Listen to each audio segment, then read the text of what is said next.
August 2 പ്രത്യേകത എന്നറിയോ? ഇല്ല, അറിയില്ല. നിങ്ങൾക്ക് ഓഗസ്റ്റ് 2 പ്രത്യേകത എന്നറിയാവോ? ഈ ഓഗസ്റ്റ് 2 പ്രത്യേകത എന്താ പറയൂ? ഫർണിച്ചറുകളുടെ പൂരല്ല നടക്കണേ. കേരളത്തിലെ ഏറ്റവും വലിയ ഓണം മെഗാ മിഡ് നൈറ്റ് സെയിലുമായി കേരളത്തിലാണ് ഏറ്റവും വലിയ home appliances, electronics and furniture ഭീമന്മാർ വരുന്നു. ഓഗസ്റ്റ് 2 രാവിലെ 10 മണി മുതൽ രാത്രി 1 മണി വരെ വൈറ്റ് ലൈനിലെ മയൂരി ഷോറൂമിൽ ബിഗ് സെയിലിന്റെ ബിഗ് ഡേ.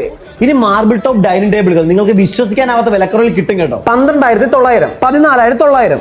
ഇതിനോ വെറും 19,900 രൂപ. ഇനി പോക്കർ സ്പ്രിംഗ് സോഫകൾ 19,990 രൂപ മുതൽ. നിങ്ങളുടെ 1,200 മാസം എടുക്കാനുണ്ടോ? അങ്ങനെയാണെങ്കിൽ ഈ സോഫകൾ നിങ്ങൾക്ക് സ്വന്തമാക്കാം. പിന്നെ സ്പ്രിംഗ് മാട്രസ് ഇതൊരെണ്ണം എടുത്താൽ ഇതൊരെണ്ണം ഫ്രീ, അതും 9,900 രൂപ മുതൽ. ഈ കാണുന്ന 60,000 രൂപ വില വരുന്ന പ്രീമിയം സോഫ ഇപ്പൊ 28,900 രൂപയ്ക്ക് സ്വന്തമാക്കാം. അതും മന്ത്ലി EMI 1,600 രൂപ മുതൽ. നിങ്ങൾ ഞെട്ടാൻ പോകുന്ന കിട്ടുന്ന ഓഫർ ഞാൻ പറയട്ടെ. 1 ലക്ഷം രൂപ വില വരുന്ന ഒരു വീട്ടിലേക്ക് ആവശ്യമായ 14 ഐറ്റംസ് ഉൾപ്പെടുന്ന ഈ പ്രീമിയം ഹോം സെറ്റ് ഇപ്പൊ 69,900 രൂപയ്ക്ക്. നിങ്ങളുടെ ഈ മാസം 3,900 എടുക്കാനുണ്ടോ? അങ്ങനെയാണെങ്കിൽ ഈ പ്രീമിയം ഹോം സെറ്റ് നിങ്ങൾക്ക് സ്വന്തമാക്കാം. ചുരുങ്ങിയ സമയത്ത് ചുളുവിലയിൽ ഒരു വീട്ടിലേക്ക് ആവശ്യമായി എന്ത് സ്വന്തമാക്കാം, അതും അപ് ടു 75% വിലക്കുറയിൽ. അപ്പൊ ഡേറ്റ് മറക്കണ്ട, ഓഗസ്റ്റ് 2 വൈറ്റ് ലൈനിലുള്ള മയൂരി ഷോറൂം.